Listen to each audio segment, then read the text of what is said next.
नमस्कार साथियों, एजुकेशन गुरु में आपका स्वागत है। आज एजुकेशन गुरु में आपको पॉलिटिकल साइंस के पहले चैप्टर के बारे में बताएंगे। पहला चैप्टर बोले तो शीत युद्ध। शीत युद्ध, सबसे पहला प्रश्न तो यही आता हमारे दिमाग में, शीत युद्ध है क्या? क्या वाकई में युद्ध हुआ था? क्या ये हथियारों से लड़ा गया? क्या किन किन देशों के बीच हुआ ये? वो कितने दिन चला है? कहाँ से इसका विकास हुआ, उद्भव हुआ? कि क्या इसके विश्व स्तर पर क्या परिणाम आए सामने? ये सभी हम शीत युद्ध में पढ़ेंगे। शीत युद्ध एक ऐसा युद्ध था जो काफ़ी लंबे समय 45 साल तक चला और इसके जो अंतिम परिणाम आए वो बहुत भयानक आए। शीत युद्ध बिना अस्त्र शस्त्रों का युद्ध था। ये युद्ध बड़े स्तर या बड़ी महाशक्तियों के बीच लड़ा गया था। तो आज हम इसी युद्ध के बारे में पढ़ेंगे। आज गोला बारूद हथियारों द्वारा लड़े गए युद्ध के बारे में ना पढ़कर बस वैचारिक मतभेदों के आधार पर लड़े गए युद्ध के बारे में हम आज पढ़ेंगे। पहली जो बात आती है शीत युद्ध का अर्थ, मीनिंग ऑफ कोल्ड वार। शीत युद्ध का अर्थ क्या होता है? प्रश्न पूछा जाता है, शीत युद्ध का अर्थ बताइए। तो आज हम शीत युद्ध के अर्थ के बारे में देख लेते हैं। मीनिंग ऑफ कोल्ड वार, यहाँ युद्ध अस्त्र शस्त्रों का युद्ध ना होकर धमकियों तक सीमित युद्ध है। यहाँ युद्ध अस्त्र शस्त्रों का युद्ध ना होकर धमकियों तक सीमित युद्ध है। इस युद्ध में वास्तविक युद्ध नहीं हुआ। इसमें दोनों महाशक्तियों ने अपने वैचारिक मतभेद ही प्रमुख रखे। अब इसमें ना तो अस्त्र ना शस्त्र का प्रयोग हुआ, तो फिर किसका प्रयोग हुआ? तो इसमें वैचारिक मतभेद ही प्रमुख थे। अब ये दो महाशक्तियाँ कौन कौन सी हैं, मैं आगे इसके बारे में बताऊंगा कि कब से इसकी शुरुआत, कब से ये दो महाशक्तियाँ उभर कर एक दूसरे के सामने आई हैं। तो दो महाशक्तियों में पहला है सोवियत रूस और दूसरा है संयुक्त राज्य अमेरिका। पहला देखा हमने शीत युद्ध का अर्थ, मीनिंग ऑफ कोल्ड वार।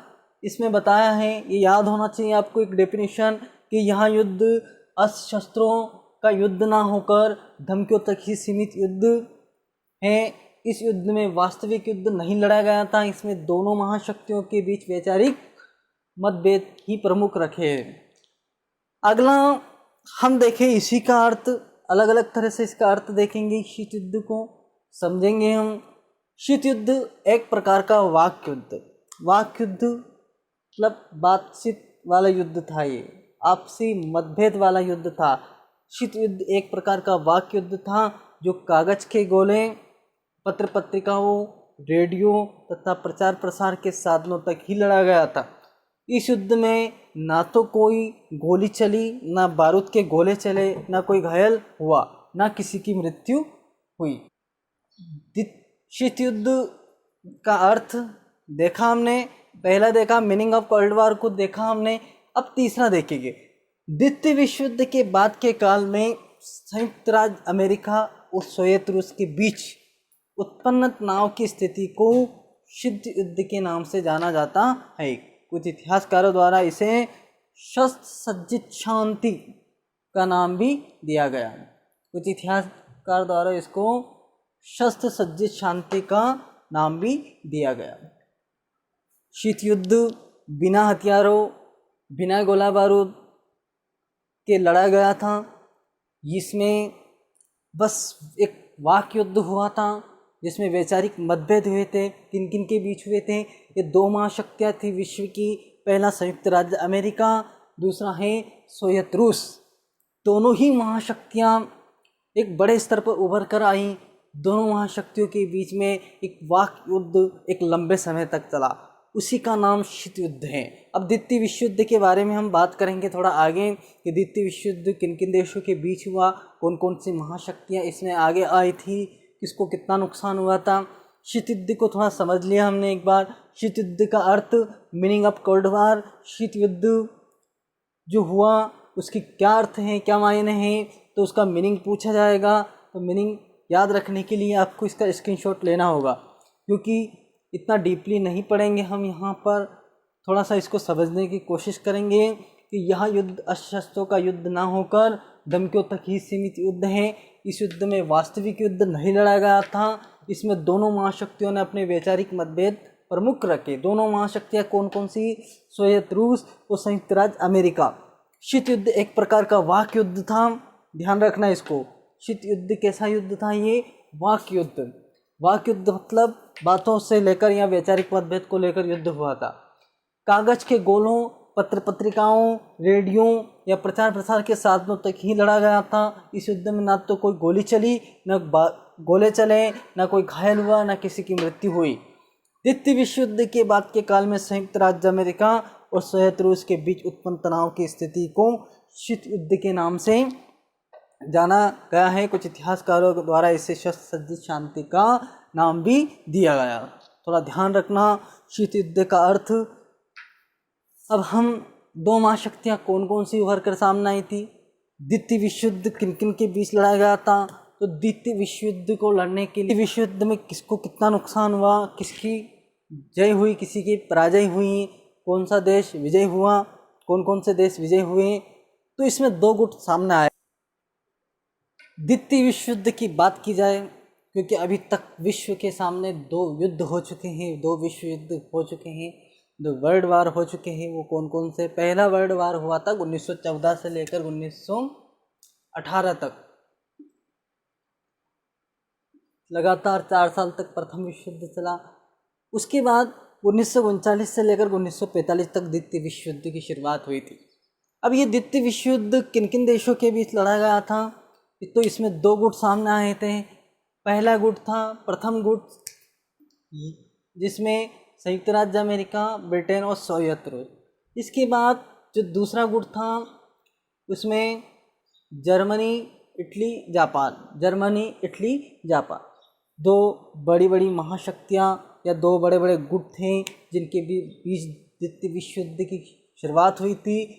और इसके जो अंतिम परिणाम निकले थे वो बहुत भयानक निकले थे, क्योंकि जापान इसकी सज़ा भुगत चुका है, क्योंकि इस पर परमाणु हमला हुआ था।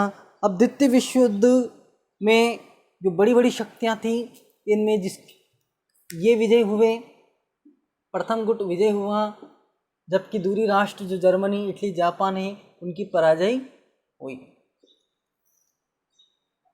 अमेरिका उस समय परमाणु संपन्न हो चुका था, तो उसने जापान के ऊपर 2 परमाणु बम गिराए हैं, एक हिरोशिमा और दूसरा नागासाकी। हिरोशिमा पर 6 अगस्त 1945 को पहला बम अमेरिका द्वारा जापान पर गिराया गया है। इसके बाद जो दूसरा बम गिराया गया था परमाणु बम, वो 3 दिन बाद 9 अगस्त 1945 को नागासाकी पर गिराया गया है। तो हम देख लेते हैं हिरोशिमा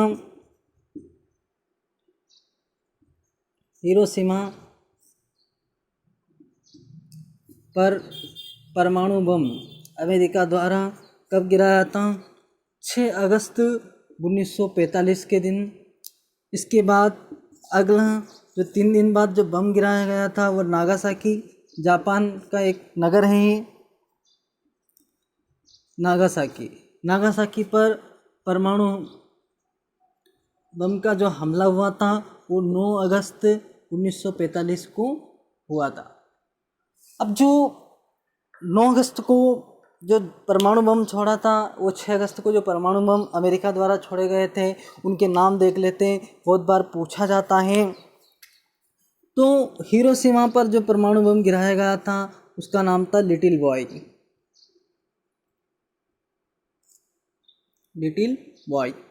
मैं आपको इसका PDF सेंड कर दूंगा। इसके बाद फिटमैन या फैटमैन के नाम से भी जाना जाता है इसको। फैटमैन पहले परमाणु बम जिसका नाम था लिटिल बॉय, दूसरे परमाणु बम का नाम था फैटमैन। दोनों परमाणु बम या इनके नाम पूछे जाते हैं कि जो हिरोशिमा पर परमाणु बम गिराया गया था उस बम का नाम क्या था? Little boy.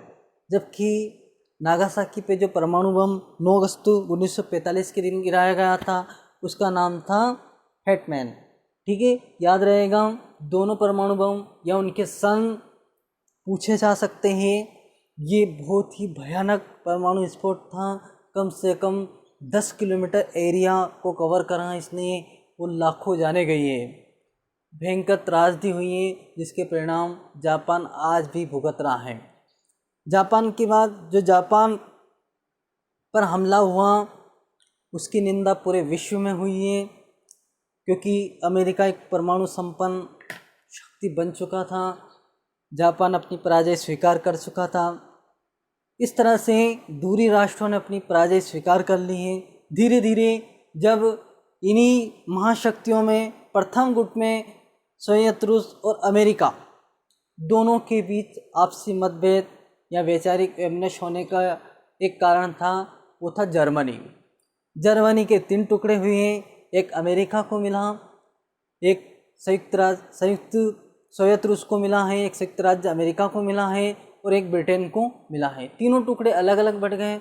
इसके बाद जो सबसे ज़्यादा विवाद की स्थिति आई है वो जर्मनी की राजधानी बर्लिन को लेकर ये विवाद का विषय हुआ। यहीं से शीत युद्ध के बीज बोए गए। शीत युद्ध के बीज तो सन 1917 से ही स्टार्ट हो चुके थे, लेकिन जब पौधा अंकुरित होने लगा या अंकुरित होने का जो समय आया वो द्वितीय विश्व युद्ध के बाद ही आया। द्वितीय विश्व युद्ध में जो शीत युद्ध की शुरुआत हुई है वो 2 महाशक्तियाँ सोवियत रूस और संयुक्त राज्य अमेरिका थी। उसके पीछे बर्लिन एक मुख्य कारण था। आगे देखिए हम शीत युद्ध की उत्पत्ति।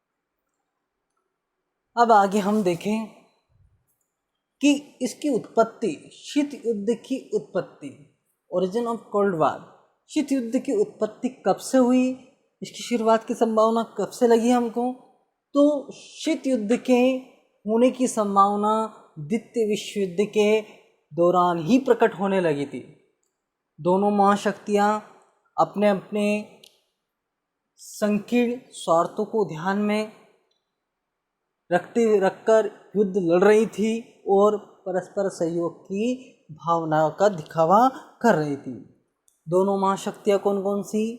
संयुक्त राज्य अमेरिका और सोवियत रूस। दोनों महाशक्तियाँ द्वितीय विश्व युद्ध के दौरान ही इसकी संभावना लगने लगी कि अब कोई ना कोई वैचारिक मतभेद हो सकता है।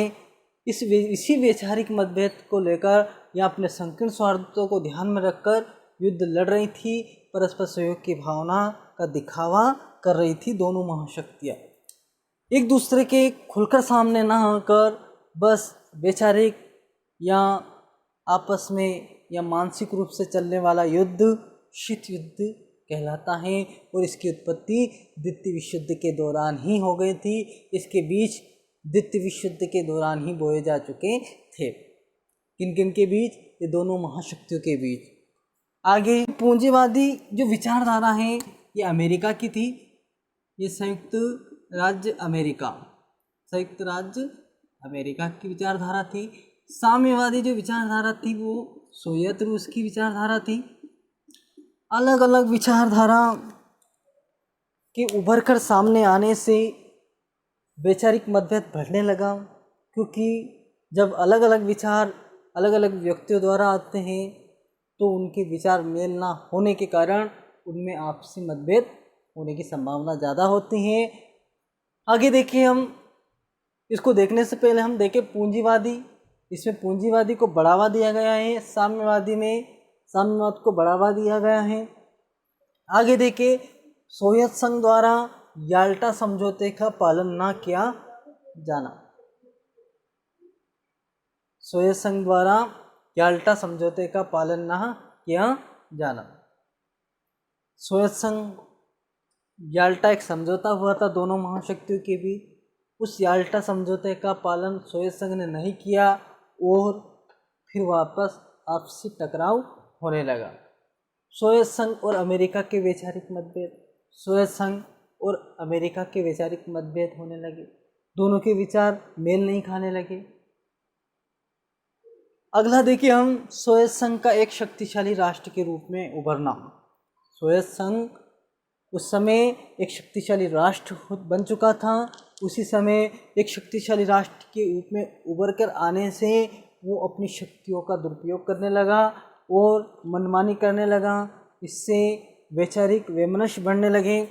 अगला देखिए हम पांचवा, ईरान में सोवियत रूस का हस्तक्षेप।